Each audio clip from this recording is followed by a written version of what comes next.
And hello everybody, welcome back to the channel. Before we do get into today's video, as always, make sure you do drop a like on this video and subscribe to the channel for more Celtic content. We've got some breaking news to discuss in just a moment with regards to the ongoing transfer saga of Matt O'Reilly.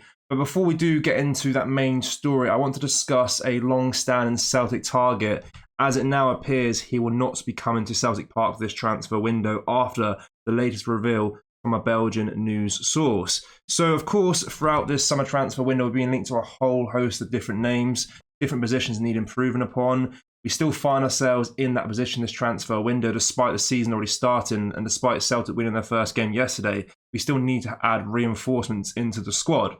Now, the position that we mentioned earlier on today was right wing. And we mentioned a player we were linked to before, that being Balak from Royal Antwerp in Belgium. Now, it appears that this transfer will unlikely go through, given the fact he has an injury right now. So it appears Celtic target Balak will remain at Royal Antwerp this summer due to his long-standing injury that he's received. So he'll be injured throughout the rest of this transfer window. Therefore, the thought is that he will no longer come to Celtic, which is a blow. But I discussed the possibility of Nicholas Kuhn being a starting regular in the Celtic squad after his performances yesterday. I feel like if he can perform like that week in, week out, we don't really need to add another right-hand side player. Call me a little bit crazy, but I think that could be the case. Of course, Palmer can play there as well. Yang's there as well. I think if Nicholas Kuhn can step up the standards to be like it was yesterday, week in, week out, I think we should be okay in that position. And I think the reason I'm saying that is I think ideally we would improve that position, but I think there's more important areas of the park we need to improve upon. Of course, left back and striker, they're the two main ones, and another centre half. They're the main positions that we need to improve upon. And I think if we can get around to it, the right-hand side of the pitch will be nice as well. But I think we should trust Nicholas Kuhn, trust Luis Palmer. If worse comes to worse, it's not the most important, crucial position that needs to be improved on this transfer window. But unfortunately, the Balakwita transfer, it looks like it will no longer go through. Of course, anything can happen in the transfer window. Things change like a flip of the coin. So it could happen, but right now, as things stand, it will not go through. All right, so the biggest update here with regards to Matt O'Reilly here. So we mentioned earlier on today that Chelsea have shown an interest in Matt O'Reilly, believed to be their ideal replacement should Conor Gallagher go. Now, Conor Gallagher to Atletico Madrid seems like it's on. The €40 million transfer to Atletico Madrid, and Chelsea will receive around £34 million for that. So, of course, they now turn their attention to Matt O'Reilly as a potential replacement for Conor Gallagher. Of course, we set the transfer fee we want for Matt O'Reilly at £25 million. It was reported that Chelsea want to pay around £20 million. But that's all it is right now, it's just interest. But now another team has come into the fray, that being Brighton and Hove Albion. This comes from Sky Sports in the last few minutes from a reporter called Lyle Thomas. He says Brighton are in talks with Celtic over a deal for Matt O'Reilly. They are among a number of clubs keen to sign the midfielder this summer. Of course, we've seen already this transfer window, Atalanta have had several bids turned down. Sky Sports News also reported over the weekend that he is among a number of options being considered by Chelsea to replace Conor Gallagher, as we just mentioned, should he complete his proposed move to Atletico Madrid, which seems like it's very much on right now. So Brighton and Hove Albion have joined the growing list of clubs interested in Matt O'Reilly. Not really surprised. We knew that would be the case. They had shown interest previously. They had made no strong interest in him until right now. So it looks like Brighton want to sign Matt O'Reilly as well to join the growing list of clubs that really, really want him this transfer window. Now, of course, he played yesterday, got an assist, looked very good again. Very focused on his football right now, despite the ongoing transfer situation around his head.